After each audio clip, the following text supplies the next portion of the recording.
కృష్ణా జిల్లా పెనమలూరు జనసేన పార్టీ ఆధ్వర్యంలో నిరసన ర్యాలీ. ఉయ్యూరు పట్టణ పరిధిలో టిట్కో నిర్మించిన G+3 భవనాలను లబ్ధిదారులకు వెంటనే అప్పగించాలని కోరుతూ నిరసన ర్యాలీ నిర్వహించారు. అనంతరం మున్సిపల్ కమిషనర్కు వినతి పత్రం అందజేశారు. ఉయ్యూరు వీరమ్మ తల్లి ఆలయం వద్ద నుండి మున్సిపల్ కార్యాలయం వరకు ఈ నిరసన కార్యక్రమం నిర్వహించారు. ఉయ్యూరు జనసేన పార్టీ కార్యకర్తలు పాల్గొన్నారు.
ఉయ్యూరు పట్టణంలోని ఇల్లు ఆల్రెడీ కేటాయించిన లబ్ధిదారుల ఆధ్వర్యంలో జనసేన పార్టీ ఆధ్వర్యంలో మరి భారీ ఎత్తున ఈ యొక్క ఉయ్యూరులో 2500 పైగా కట్టిన టిట్కో ఇళ్లను వెంటనే పేద ప్రజలకు ఇవ్వాలని జనసేన డిమాండ్ చేస్తూ ఈ యొక్క పాదయాత్ర చేపట్టాం.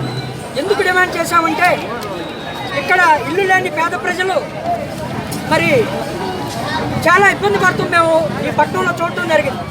ఇంకా ఇక్కడ లబ్ధిదారులకు ఎన్నుకోబడిన ఒక మహిళ 70 సంవత్సరాలు ఒక మహిళ వృద్ధ మహిళ ఎస్టీ మహిళ ఆమెకు ఇల్లు లేక ఏదో ఫ్లెక్స్ బ్యానర్స్తో కప్పుకుని ఎండకెండుతూ వానకు తడుస్తూ ఉండటాన్ని మేము చూసి చెల్లించి మరి ఆమె పరిస్థితి ఏంటని మేము అడిగితే నేను 3 సంవత్సరాల క్రితం ఈ ప్రభుత్వానికి టిట్కో ఇల్లు కోసం డబ్బులు కట్టాను, నాకు మరి ఇల్లు ఇంతవరకు కేటాయించుకోవటం వల్ల నేను ఎండలో ఎడుతూ వానలో తడుస్తున్నానంటే ఆరవార్డు అధ్యక్షుడిగా పోటీ చేస్తూ ఈరోజు నిరుపేదలకు కట్టిన ఇళ్లను వెంటనే ఏర్పాటు చేయాలని మేము జనసేన పార్టీ తరఫున డిమాండ్ చేస్తున్నాము. ఇంకోటి ప్రభుత్వం తీసుకోవాల్సిన విషయం ఏంటంటే అవి వాళ్ళ సొంత డబ్బులు కాదండి, ప్రజాధనంతో కట్టిన ఏ ప్రభుత్వం వచ్చినా ప్రజాధనంతో కట్టిన డబ్బులు కాబట్టి అవందరినీ వెంటనే అందరికీ కేటాయించాలని మేము ఈ పోరాటం చేయడం జరుగుతుంది. ఈరోజు దగ్గర నుంచి మన కమిషనరేట్ ఆఫీస్ వరకు వెళ్ళి మెమోరాండం ఇచ్చి ఈ యొక్క కార్యక్రమం చేయడం జరుగుతుంది. జై హింద్.